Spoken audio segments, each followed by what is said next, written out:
દેવભૂમિ દ્વારકા જિલ્લાના મધ્યાહન ભોજન યોજનાના કરાર આધારિત કર્મચારીઓ એક રેલી યોજી હતી। આ કર્મચારીઓની માંગણી એવી છે કે તેમને વેતન વધારો આપવામાં આવે। કરાર આધારિત કર્મચારીઓએ આ રેલીમાં સૂત્રોચ્ચાર કર્યો હતો અને દ્વારકા જિલ્લાની ખંભાળિયામાં આવેલી કલેક્ટર કચેરીએ આવેદનપત્ર આપ્યું હતું। કર્મચારીઓ કહે છે કે રાજ્યમાં અંદાજે 88,000 જેટલા કરાર આધારિત કર્મચારીઓ એકદમ નજીવા વેતન સાથે કામ કરી રહ્યા છે।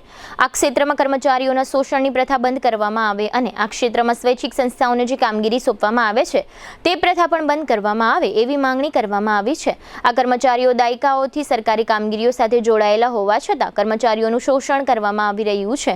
આ રેલી દરમિયાન પીએમ પોષણ શક્તિ નિર્માણ વિભાગના કરાર આધારિત કર્મચારીઓના સંગઠનના જિલ્લા પ્રમુખ વીરાભાઈ ચેતરિયાએ આપેલી વિગતો પ્રસ્તુત છે। આજે અમે ખંભાળિયા લેવલથી જિલ્લા કલેક્ટરે ગુજરાત રાજ્યની મહારેલીનું પીએમ પોષણના 88,000 કર્મચારીઓના હિત ખાતર અમારી માંગણી જિલ્લા કલેક્ટર માધ્યમ દેવભૂમિ દ્વારકા માનનીય મુખ્યમંત્રી સાહેબને મૂકેલ છે। તો જીઆરડી, એસઆરડી, ટીઆરપી, હોમગાર્ડ જવાન એને જે વેતન મળે એ વેતન અમને મળતું નથી। અમને 4,500, 3,750 અને 1,500 આવું 33 પ્રકારની અમારો મધ્યાહન ભોજન કર્મચારી ભાઈ ફરજ બજાવતો હોય અને એને આવા નજીવા વેતનની અંદર ફરજ બજાવવી પડે છે। તો માનનીય મુખ્યમંત્રી સાહેબને આપના ન્યૂઝના માધ્યમથી હું એ કહેવા માંગુ છું કે અમારી માંગ પૂરી કરો। અન્ય માનદ વેતન ધારકને, અન્ય કર્મચારીને જે લાભ મળે એવા લાભ અમને આપો। અને અન્ય રાજ્યમાં માનનીય યશસ્વી વડાપ્રધાન સાહેબને પણ હું કહેવા માંગુ છું કે આપ તો ગુજરાતમાં મુખ્યમંત્રી રહી ચૂકેલા છો, 88,000 કર્મચારીનું હિત કરો અને અન્ય રાજ્યની અંદર જો